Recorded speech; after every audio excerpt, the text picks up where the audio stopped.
Hey guys, I wanted to take a few moments with you guys tonight to review the top 5 improvements that I have noticed that the AC500 has provided over the AC300. Now, these are not the normal things that have been documented concerning, let's say, larger capacity, more output. These are things that may become a surprise to most individuals, and it was even some of them, well, let's say this, it was a surprise to me as well. So I wanted to review these items because I've already put an article out on my website, myblueeddy.com, a few weeks ago, but I also have another audience on YouTube and other channels that I post my videos, and I want to make sure that you guys are aware of these improvements as well, because you guys may be experiencing some of these problems with the AC300, may be unsure if you want to upgrade to the AC500, or you may be a new customer who's read and saw some things about the AC300, but I want to go ahead and reassure you on the improvements of the AC500. So let's take a few moments and let's go over the top 5 improvements that I have noticed over the AC300. Alright guys, I had to grab my laptop, so I have some reference material off to the side, or some notes, but in general, my first item is really more of a nuisance item, or at least a nuisance to me. It has to actually relate to clocks. So this is my nightstand clock that I've had for nearly 40 years, and I've relied on it to tell me time for a very long time. So I've gotten very used to utilizing that. So after the AC300 took over the power for about 70% of my house, I started to notice that the rooms that were ran off the AC300, clocks would run 1 to 2 minutes fast every day, and it would gain several minutes every week. Well, at first I thought it was just this clock, and typically, since it's so old, you probably would throw it away, and I'm glad I didn't. Because once we started really paying attention, we started noticing other clocks were doing that as well.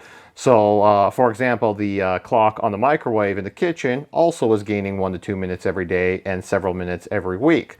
So, I looked into this a little bit, and I started realizing that clocks that run on generators can experience this problem. Either they can have clocks that run fast or clocks that run slow. So this was kind of a known issue. So I considered it to be a nuisance and just unplug this and put it away. And then obviously the microwave or other appliances, we just got in the habit of resetting them weekly.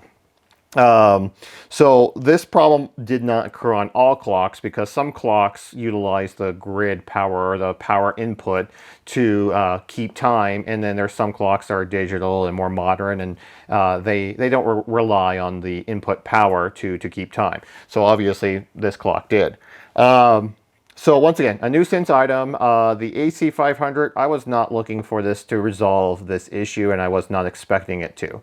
The AC500 has been running for about a little over a month now in my home, and it caught me by surprise when we went to go reset the clocks on the microwave that they were correct. That they didn't gain any time from the previous week that we had reset it. So I went upstairs and I grabbed this clock out of the box, plugged it back in, and we let it run for another week and identified that it also was keeping time. So over the last couple of weeks, all my clocks that have been ran off the AC500 are perfectly keeping time. So even though this is a nuisance item, I'm very happy to have my clock back, especially when I wake up in the middle of the night. It's 2 o'clock in the morning and I know I can go back to bed. So for me, this is a very nice item for it to be resolved. And you get a lot of generators out there that still have this problem, but yet the AC500 seems to have resolved it. Alright guys, so the number 2 item on my list is about voltage. And this is not the input voltage, this is the output voltage of the Blue Eddy system. So most of these items obviously are related to split phase, because when you go into split phase, you're going to find a whole new slew of variables and potentially things that did not work in the AC300. So voltage for my previous AC300 environment was about 120 volts. Doesn't sound like a problem, and it really isn't a problem. However, when it runs your house and you start to have higher loads or appliances that are kicking on, let's say my furnace, or which literally is kicking on right now as we speak, they can easily cause the voltage to drop in your electrical system. So if, let's say, for example, the furnace kicks on, I'm probably dropping voltage a little bit. If I also go and start up the microwave at the same time, voltage is even going to drop more. Well, voltage can be a problem both if it's too low and it's too high, okay? So when the voltage starts dropping, let's say below, let's say 115, my sensitive electronics are not going to like that. And I have UPSs, specifically the brand I use is Cyber Power, that protect those sensitive electronics. So previously with the AC300, when I would have a furnace running and the microwave running at the same time, my Cyber Power UPSs would kick in, reject the AC300's power, and they would kick in battery backup power for my electronic devices. So I knew that the sensitive electronics did not like the voltage that low. So what I wind up doing to put in, let's say, a band-aid to resolve that situation is I had installed a voltage booster, which was a gray box that you guys used to see that was sitting here. It was from Hughes, and basically it would monitor the output of the Bluettis, and it would boost the voltage by 2%, 2 or 3%. I don't exactly remember which one it was. If the voltage dropped significantly, it would boost it by 10%. It would just basically ensure that my loads were getting good voltage and weren't dropping too low. This allowed my Cyber Power UPSs to continue running without interruption from grid power, and at least they would continue to accept that grid power and continue to provide it to the sensitive electronics. So once again, with the AC500, I was not looking for this to resolve this issue because I already had that voltage booster in my system resolving that problem. However, I quickly noted that the AC500 was running at 123 volts output, which we all know that we hear it all the time that your voltage is 120. Well, no, it's not. I mean, the grid usually tries to match near to 120, but in my neighborhood, the grid is actually 123. So I was very happily surprised when my AC500 was also putting out 123 volts. And this is with or without it being plugged into the grid for grid charging. It wasn't trying to match it because of what it saw coming in. This is when it was strictly running off of the batteries only. So the extra 3 volts that it gave allowed my UPSs, my Cyber Power UPSs, to continue to accept that incoming power even when the furnace was running, even when the microwave was running, even with other devices. So far, the output voltage of the AC500, and this is somewhat to be expected with a higher capacity output and a much more powerful inverter, but the output voltage is so much more stable and so much more powerful that my larger loads are not really dropping it too much. The lowest I've ever seen it drop is 118, and that's still perfectly fine. So this was, once again, a really nice element to find as being resolved or improved with the AC500. So let's go ahead and review item number 3.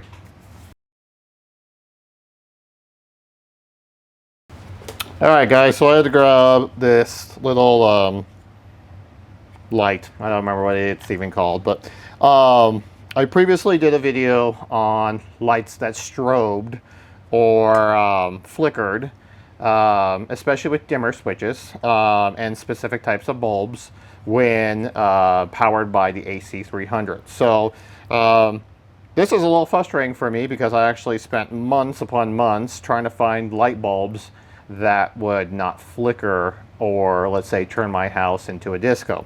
Finally found bulbs that resolved the problems. And I had one room that I didn't actually change the bulbs because I really actually liked the tone and the color of the bulbs. We just were aware of that one specific room. If, let's say, the washer was running and the agitation mode was running and it's really causing a lot of voltage fluctuation, that my lights would also fluctuate as well too.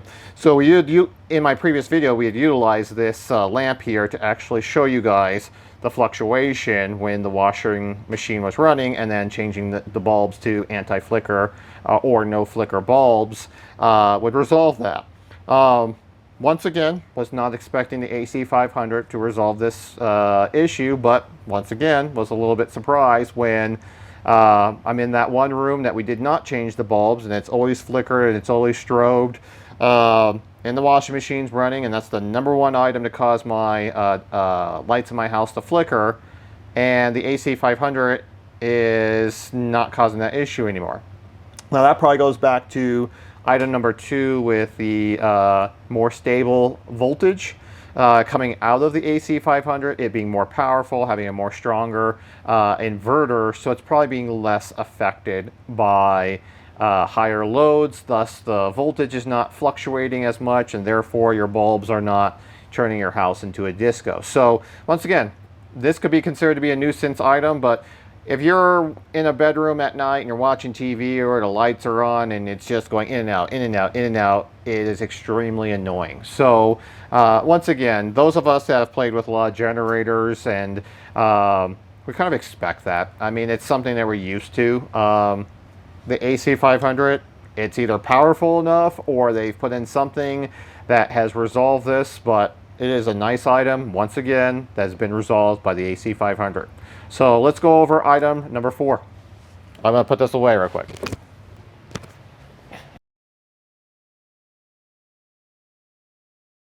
Alright guys, number 4 item on my list has to do with split phase charging. And I know some of you guys, this is a hot topic item. So if you have a single AC300, this does not apply to you at all. Grid charging, UPS mode works perfectly fine. But in a AC300, a dual AC300 environment running in split phase, if you went to plug in the grid for charging, you would introduce UPS issues, errors, other problems that would occur. But the specific issue that I'm talking about right now has to do with what we call surge loads.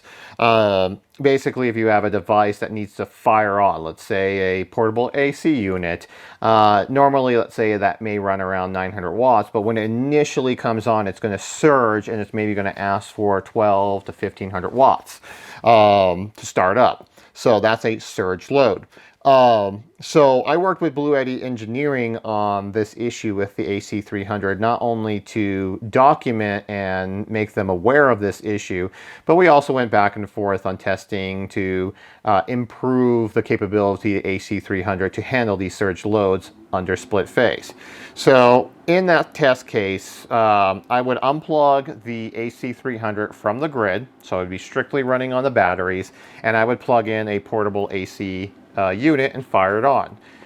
It would be running actively around 900 watts, and then I would run upstairs and I would turn on my garbage disposal, which takes about 1200 watts just by itself.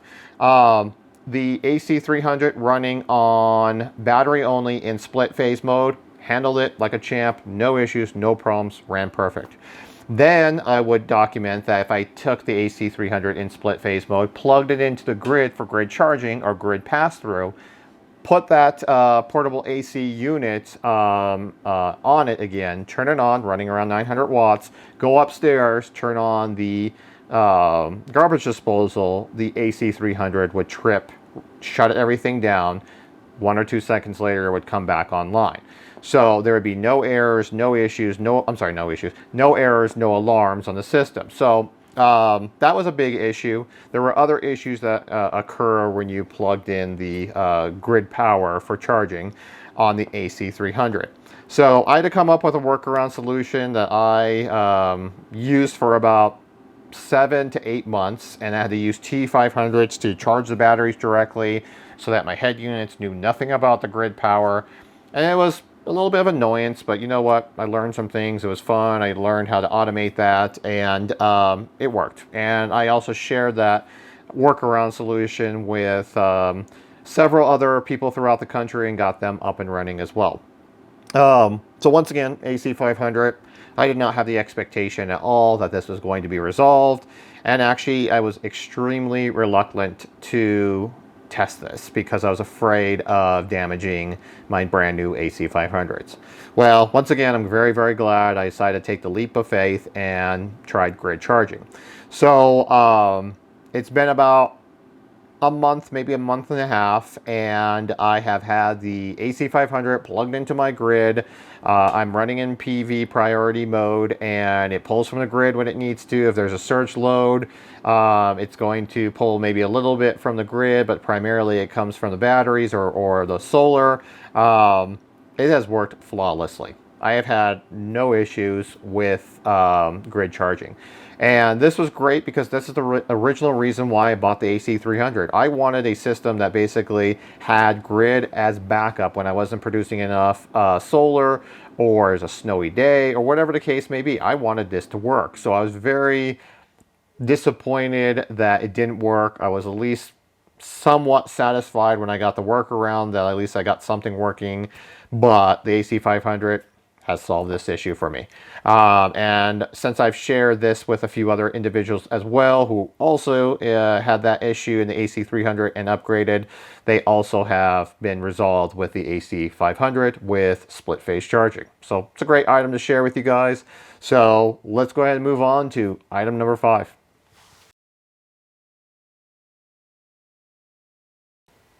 All right, guys, item number 5 has to relate to UPS modes, and it would not be possible without item number 4, the ability to do split phase charging. And the reason why I do UPS modes like that is UPS, uninterruptible power supply, works perfectly fine in an individual AC300 or AC500. However, as soon as you introduce the split phase into the environment, the UPS feature is 50% there. And because it's only 50% there, it is not a UPS. So what I'm really talking about with item number 5 is the modes, the UPS modes.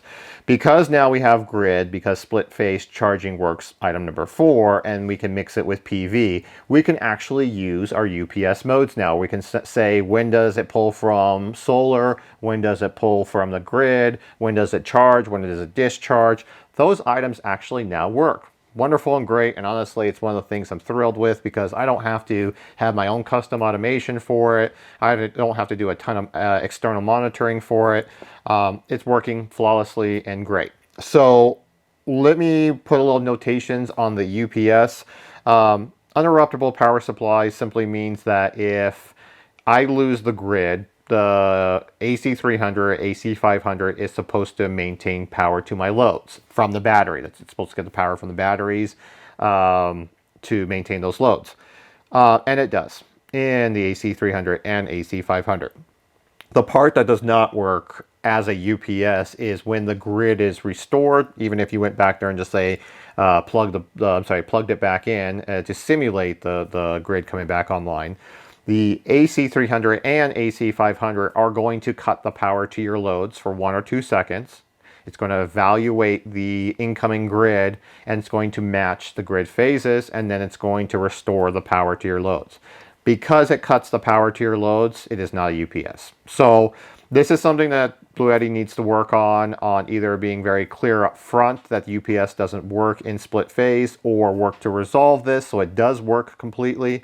But the general number 5 item is the modes, UPS modes, now work. And I'm super thrilled with that. So I really want to end this with, yes, there are improvements that continue to need to happen on the AC300, the AC500, and just some of the general Bluetti products. But every single one of these items I listed today, I actually did tell Bluetti about this over the last year.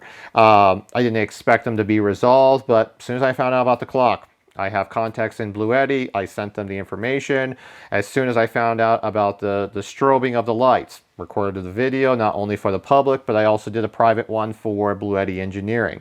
The surge loads, I went back and forth several times with Bluetti on testing this, not only getting unreleased firmware versions from them, which actually improve the capacity and capability of the AC300, but they are listening and they are improving things. And the AC500 definitely shows this. So I'll conclude with this. Tonight I was actually chatting back and forth with somebody on one of the forums about testing and some of the reviews out there. I know a lot of you guys asked me to do reviews, and I am working on them.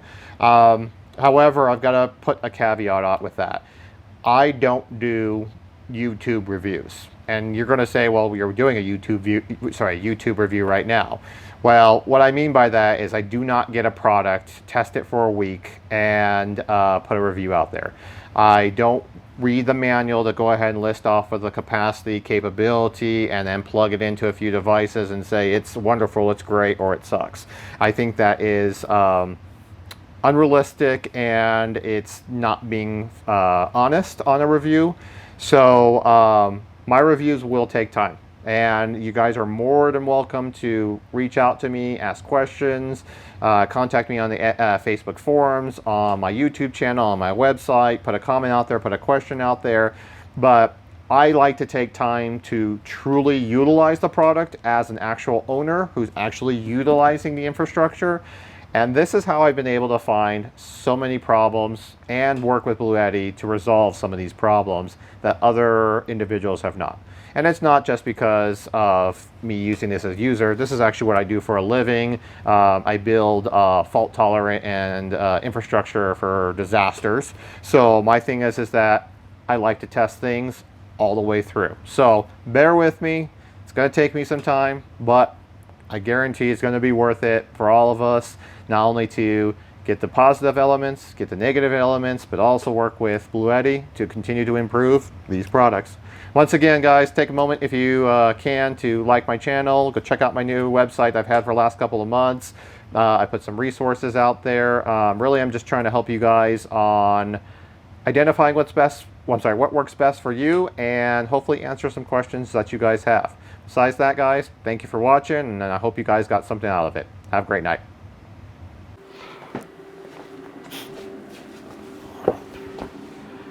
Alright guys, so for those of you that stuck around, I forgot to actually mention a couple of things. So first off, you guys are seeing the new AC500 system that I have. That's why it's a little bit of a different layout. It's been cleaned up. I don't have so many wires. Still have my blue stickers. You know, I move and test things so often that I need to label them to know how everything goes back together to run my house. But in general, some of the next things you guys can expect from me are a review on some code compliance items and how to actually hook up some of these devices to your home. You guys will notice that I have shut-off switches. This is actually a rapid shutdown system. The rapid shutdown system is actually required by my city. So there are a lot of things that you guys should be checking with your local city to make sure that you're in compliance, not only for safety, but make sure that you guys don't have any problems down the future. So we'll go over some of those. The other thing is you guys can't see it because it's off to the side, and it's there purposely because it's out of view. But I have a unreleased brand new Bluetti system that I'm testing. I was very forward with Bluetti on my testing style. Want to completely test things, so I'm probably going to do this in twofold. I'm going to do my initial test and review to get some information out to you guys about this product, but I'm also going to do my full scale test, actually utilizing it as an actual owner, to find what potential issues or problems there may be, and get that information also back to Bluetti so that maybe they can resolve and fix it. But there are some improvements on this device and some abilities of this device that I'm very impressed with. Some things that I have seen on normal generators that I have not seen on solar generators yet. Also some new items from Bluetti that I have not seen before. But in general, I'm super excited to be able to provide that information to you guys, hopefully here shortly. So once again, guys, thank you for your time, and thank you for sticking around for my extra information.